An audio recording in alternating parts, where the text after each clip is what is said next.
किसी मंदिर से नारियल दिया जाता है, किसी मंदिर से श्रीफल दिया जाता है। कहीं आप दर्शन करने गए, किसी ने आपको श्रीफल दे दिया।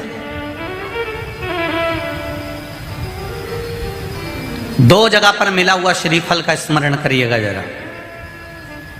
एक कोई आपसे मिलने आया, कहीं आपको सम्मान के लिए बुलाया, सत्कार के लिए बुलाया, कोई अतिथि के रूप में बुलाया, आपको शाल ओढ़ाया और श्रीफल दे दिया। उस श्रीफल को आप किसी को भी दे सकते हो, उस श्रीफल को आप कभी भी प्रदान कर सकते हो, वहीं की वहीं उठाकर दे सकते हो, वहीं की वहीं छोड़ सकते हो। पर किसी मंदिर में गए और मंदिर में जाने के बाद किसी विशाल मंदिर में, किसी श्रेष्ठ मंदिर में आपको किसी ने आतिथ्य के भाव में एक श्रीफल दे दिया। अंदर मंदिर से पंडित जी ने उठाया, पुजारी जी ने उठाया और श्रीफल आपको प्रदान कर दिया। अब उस श्रीफल का तुम क्या करोगे?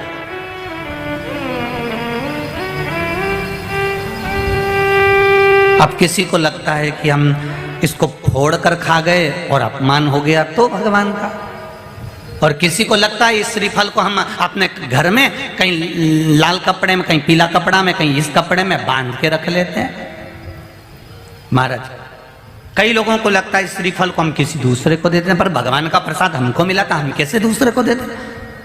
वो श्रीफल जो गुरु ने दिया है, वो श्रीफल जो मंदिर से मिला हुआ है, वो श्रीफल जो किसी ने प्रदान करा है, वो श्रीफल जो किसी सतगुरु के हाथ से मिल गया, वो श्रीफल जो मंदिर में हम दर्शन करने गए, पुजारी जी ने, पंडित जी ने भगवान के सामने उसको छुआ कर हमको दे दिया है। उस श्रीफल की महत्वता का व्याख्यान वर्णन प्रसाद के रूप में। ऐसे ही वीडियो को देखने के लिए चैनल को सब्सक्राइब करें। आप उस श्रीफल को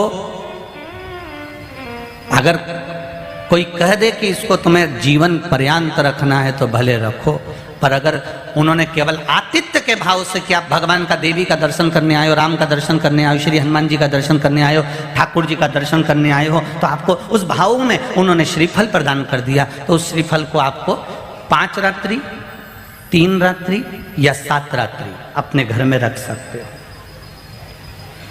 11 रात्रि तक भी रख सकते हो। और यदि आप उससे प्रसाद में प्रयोग में लेना चाहते हैं तो प्रसाद में भी उसको पा सकते हैं। फिर कोई रात्रि को नहीं देखना आपको, आपको तो बस मिला, आपने 2-3 दिवस में उसको प्रसाद में प्रयोग में ले लिया। पर हमारा जो शास्त्र कह रहा है, जो भगवान के प्रसाद में हमको मंदिर से श्रीफल मिलता है, वो श्रीफल हमें उस प्रसाद के श्रीफल को दूसरे को आतिथ्य में नहीं देना है।